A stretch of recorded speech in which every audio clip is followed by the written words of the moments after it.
Welcome to the Geeta Chopra Show.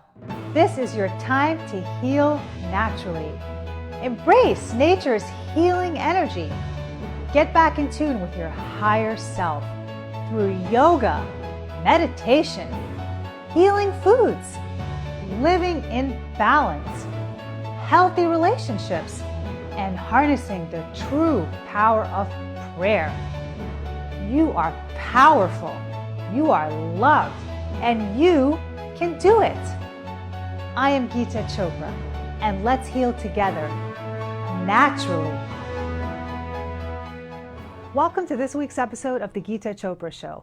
Today we have Mayor Hemant Marathe on from West Windsor Township. We're going to be discussing New Jersey taxes, the environment, and new real estate development near Princeton Junction. So ladies and gentlemen, please join me in welcoming Mayor Hemant Marathe. Welcome to the show, Mayor. Thank you for having me. I'm so glad to have you back. It's been a while. It's been a while, and it's a pleasure to come and talk to you. And how are things going? Things are going well. Yeah. I'm happy that I always say I volunteered for the job. Nobody forced me to be mayor. So I enjoy what I'm doing. The first 2 years have been fruitful. So. Oh, that's a healthy perspective. Yeah. Yeah. So how has your second year been as mayor? Why don't you tell us? Enlighten us. The second year has been good. As you know, our first year was mostly spent trying to resolve the affordable housing lawsuit. We finally resolved the affordable housing lawsuit. We came to an agreement. So now we are in a phase where we will start approving projects and building projects. So in that sense, this year has been very productive. And starting January 1st, the planning board and the council will start passing ordinances that are required to develop these projects. So I believe within next 2 years, West Windsor will get a lot of new ratables, both commercial and some residential because of these projects. But all in all, I think we are moving in the right direction. Good. Well, I think a lot of these projects are very impactful for the community, and I'm really glad that you're on the ground running, getting things done, and definitely you're a man of your word. You know, what you set out to do, you have accomplished and are accomplishing. Yes, that's the most important thing. People should judge me based on the results and actions and not just on what I say during a campaign. That's right. Yeah, just like for anyone. Yeah. So what's going on in the township now? I know you touched a little bit on affordable housing. So what should the viewers actually know, and what's the current agenda? See, the two big projects that are going to, or three bigger projects going to take place in the coming year is, first we had approved the transit village development near the train station. The transit village? Transit village near the train station. Okay, so can you elaborate on that? Right, that was, the township had agreed with the developer way back in 2007 to build 800 units there, including some affordable units. Of housing on the Princeton side of the train tracks. But because of the financial difficulty, the builder went under, and the new project, the new company, Avalon Bay, took over. So we have been working with them for the last 2 years, and the project is finalized. There will be a hotel, some retail shops. Okay, so this is near Princeton Junction. This is near Princeton Junction train station on the One Drive side. There is roughly about 25-26 acre site. Yes. That will be developed, and I've looked at the conceptual sketch plans, and they look very nice. That will make that part of the township look much nicer than it is, because it's kind of run down after not being touched or not being maintained for last 25-26 years. So this is on the Princeton side. This is on the Princeton You're saying side the of hotel. There's one hotel, and there are roughly some townhomes, some senior living communities, and some apartments. In total, about 800. 16.5% of them will be affordable. So the original deal called for 12.5%. We renegotiated the deal, got a little higher. The hotel is going to be very nice too. I can't. Which hotel is that? I can't. That's what I'm saying. I can't disclose yet because the deal hasn't been finally signed with the hotel. But it's going to be one of the premier hotel chains, and from all the plans that I've looked at, it's going to. That area is going to look more lively with. Oh yeah, it's kind of it's empty right now. It's empty right now, and people wanted a downtown Princeton Junction or downtown West Windsor for a long time, and This will be more like a downtown West Windsor in the coming years. So who is the developer? You mentioned Avalon Bay. Avalon Bay, yes. So they also own a lot of the apartment buildings. They own one apartment complex in West Windsor. Okay, and near Lawrenceville. No, but that's in Lawrenceville. The one in West Windsor is along Clarksville Road. Okay, so they own a couple. Diagonally across from municipal building. Okay, and they're going to be building an apartment or a condo? The project has 3-4 components. Okay. So I believe they are going to develop apartments by themselves, and they are going to contract with other people to build the hotel, with the hotel company and with the another company to build the townhomes. So they're a real estate developer? They are a real estate developer, okay. right. Oh, and they're working with the township? They are working with the township. township. Is paying them essentially? No, they pay all the expenses. Okay. But they got a permit from you? They pay for all the professions that the township uses. So all in all, I think it's going to be a win-win for everybody. Okay, well, that's actually fabulous news to hear, because even when I come down to Princeton Junction, I always notice that there's nothing there. There's not even a coffee shop, right? So the commuters from New York to Princeton back and forth, that's fabulous news for everyone. Right. There's going to be a whole new downtown community, almost like Nassau Street. Is that correct? Almost like Nassau Street. In time, so that's a good opportunity again for people to develop. I'm partial. I'll say it's better than Nassau Street, but... Oh, I received that. So, I mean, really, it gives an opportunity for other real estate developers to come in and compete. How about condos? Do you see that taking place down there? Yes, that too. And again, if you look diagonally from once you come out of the train station on 571, the Avalon properties have added 2 new buildings. Okay. The Bank of Princeton has moved in. There are some apartments on top of that. And then there's a dilapidated property behind Avalon that has been like that for 20-25 years. I mean, it's an eyesore. But it's not about the land value occupied and nothing. Yes. So we did just struck a deal with the developer who is taking over the property and is going to build roughly about 150 to 180 units there with some retail. I'm sorry, where was this?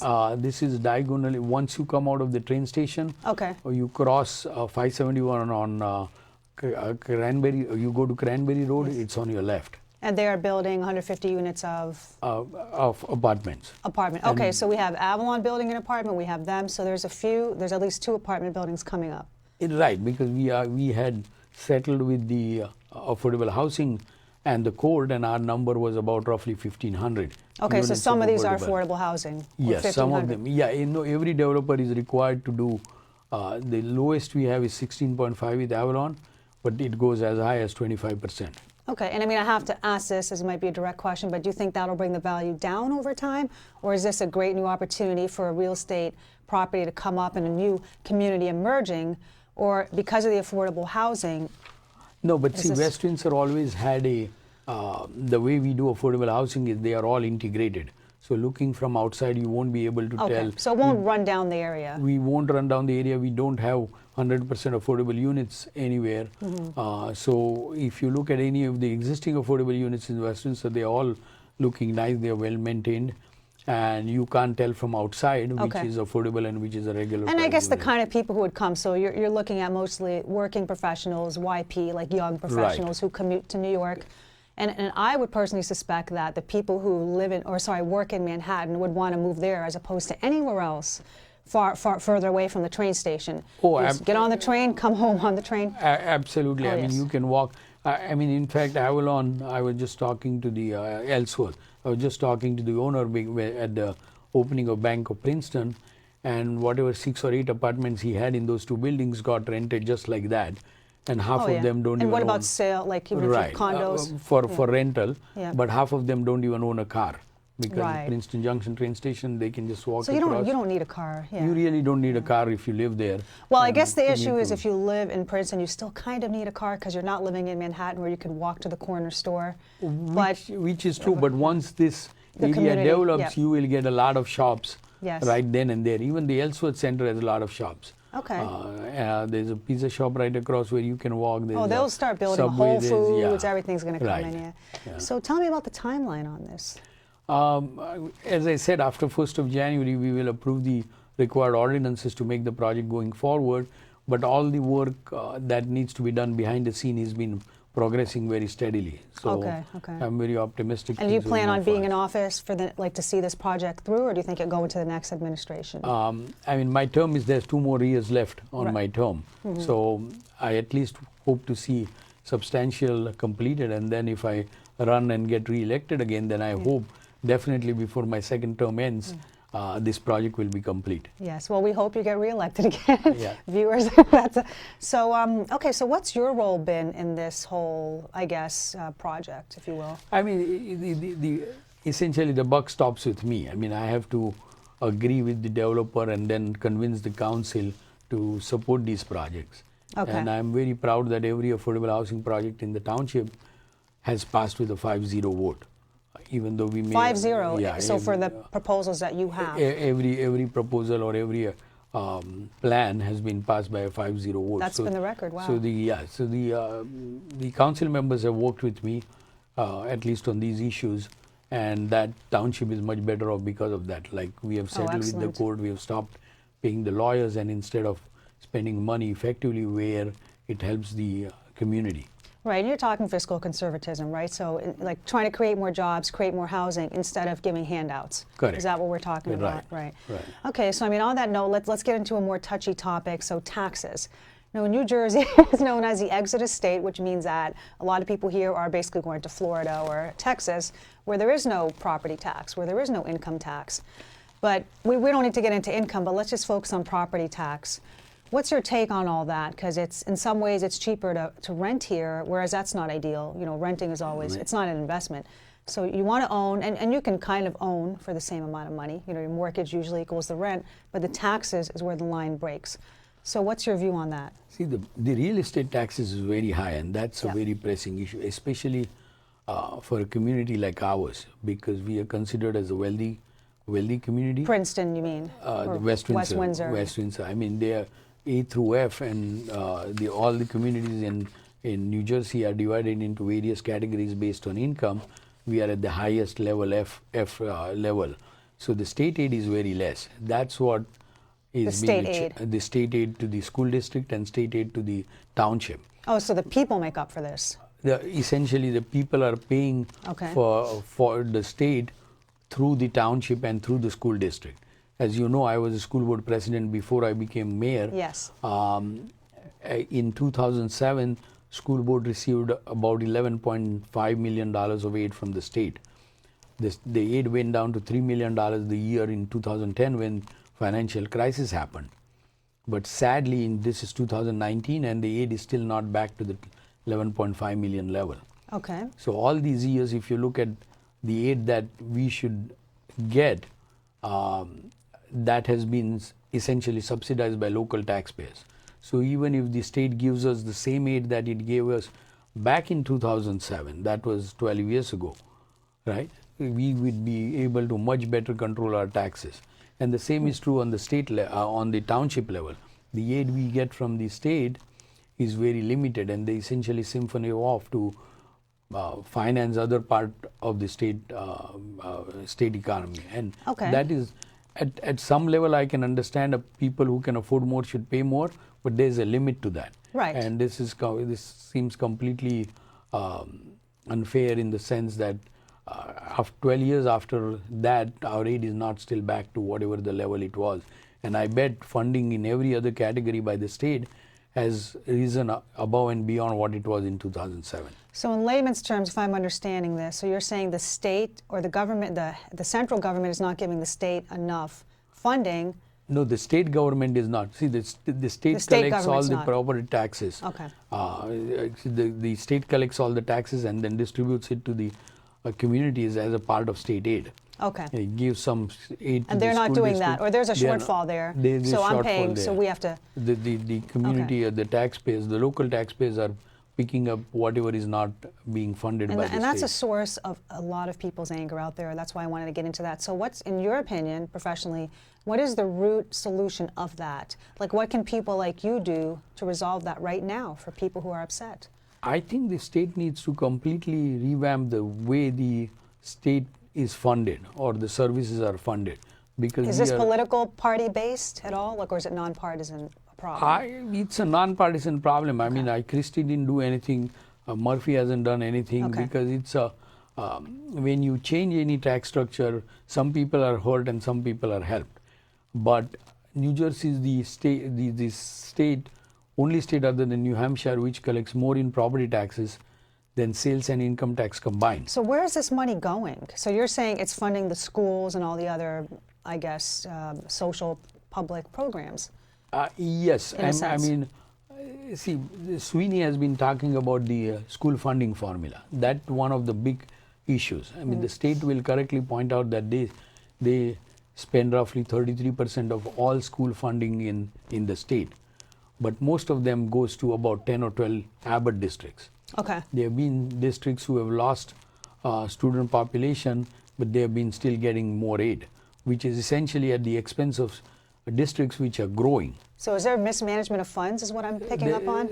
The way how they are allocated. Allocation, how they are, yeah. So it's not really a given. mathematical formula and percentage. So it's kind of like you just have a general rule and you get this much money. No one's really digging deep and saying, well, less here and more there. So it's not allocated efficiently. Yeah, because people who have received money are always, I mean, if I was in their shoes, I would also not like to give back the money that I received, right? So that's a big fight over many years about the state schools funding formula. Well, welcome to politics. Yeah, I mean, that I definitely think that's needs going fixed. on and everywhere, entrenched in the whole system. Oh, absolutely. And at some point, people are going to reach a breaking point saying, look, sure. it's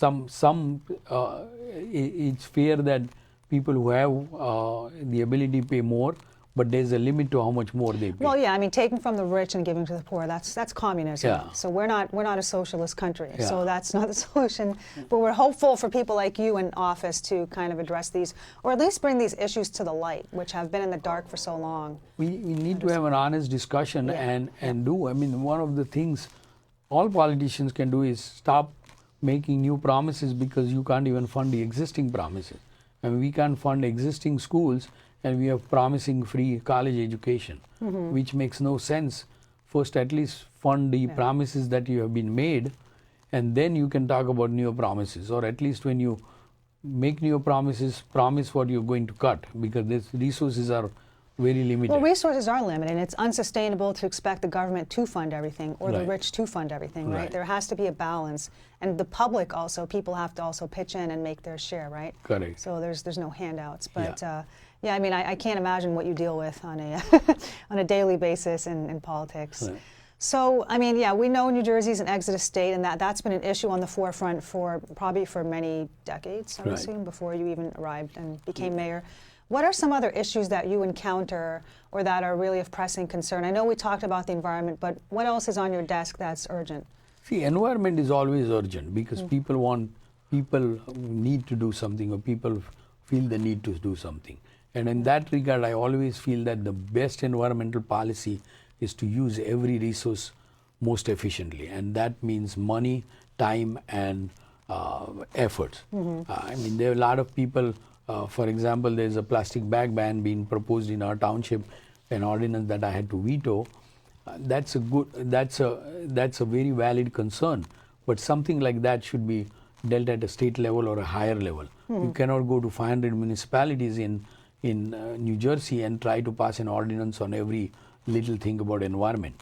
There are a lot of things there that we can do that are far more effective in controlling the carbon emission than worrying about every little issue at local levels. Well, choose your battles wisely, right? Oh, use your time and money resources. both wisely. I mean, for example, I always point out the Alexander Road Bridge is closed. It's going to be closed for 6 to 9 months. That is going to cause a lot of people to be rerouted, a lot of extra emissions that wouldn't happen if the bridge was open. And traffic is a major issue. Traffic I is a noticed it's still going on here, and there's a lot of road rage. Correct. Where does that stem from? Is it, again, just roads being closed or lack of... I mean, they can pay overtime. They can work 7 days a week, 16 hours a day, and try to finish it in 3 months instead of 6 months. But rather than that, it's going to be closed for 6 months. Now that's inefficient use of money, because they could pay a little more to prevent a lot of pollution that is caused because of extra traffic jams, and because people have to drive extra distances. And that has happened so many times, even in West Windsor. I mean, the bridges have been closed. Okay. The roads have been closed for 6, 8, 9 months. And what's your role in addressing that? It's a county road and the state, it's a county bridge and the state bridge. So it's the county and the state. All I can do is just point it out that this doesn't make sense. I mean, you should, I fully understand if you work 7 days, you have to pay overtime, and overtime rates are more expensive, and it will be little more, it will cost more to fix the bridge.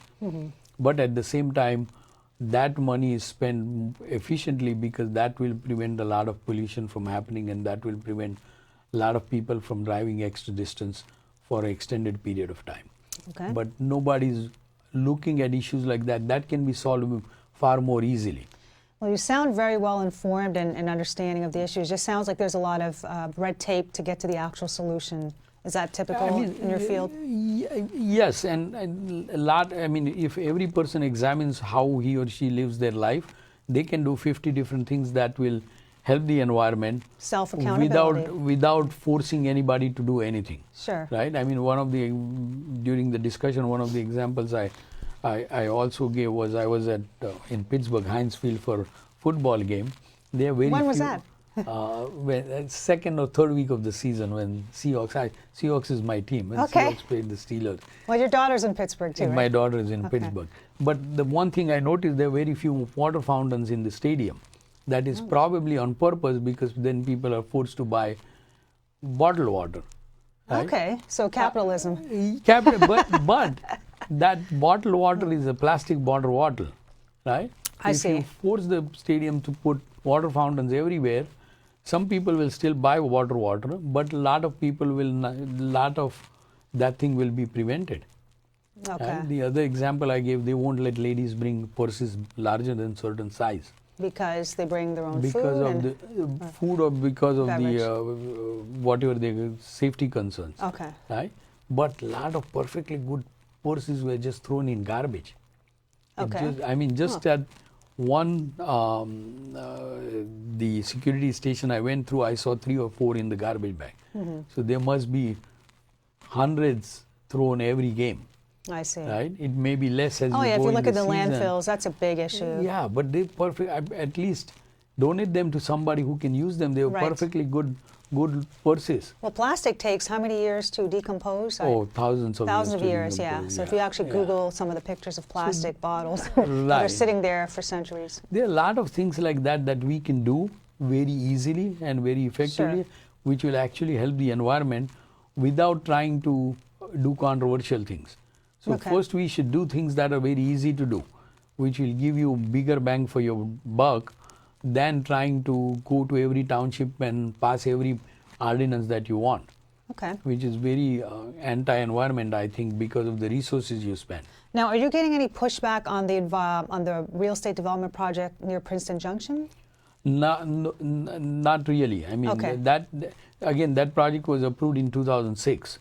I just think that we negotiated better terms for the township, so the project is going to look much nicer, and township is getting more out of it than it would have been before. That's wonderful, and really that's wonderful to hear, actually, because anytime you have a new development project coming in, it always creates more jobs, more housing, and there's a lot of empty land around this region, which would be nice to do. So it's a good opportunity for developers and people to move in as well. Right. So, okay, well, we only have a couple minutes left. Do you want to just talk to the viewers? And I have some things on my list, but in your opinion, what can the public do to help any of the issues we talked about today, including taxes, the real estate development, the environment, or other things on your desk that perhaps are secret that we don't even know about? So anything you want to say, I'll give it to you. Oh, okay, thank you. No, first thing is I just want to thank everybody for giving me the opportunity to be the mayor. I mean, that's an honor.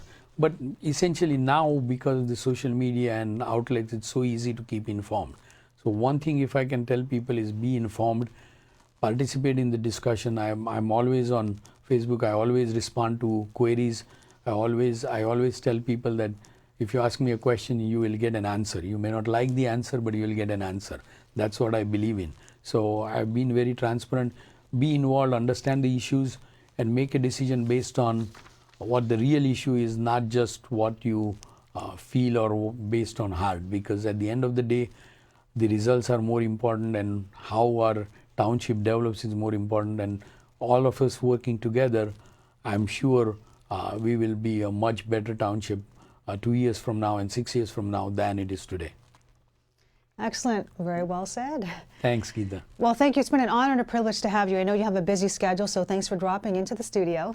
Thank you for having me. Of course. And yeah, let's make it a wonderful 2020, folks, and let's take his advice. See you next week. Thank you.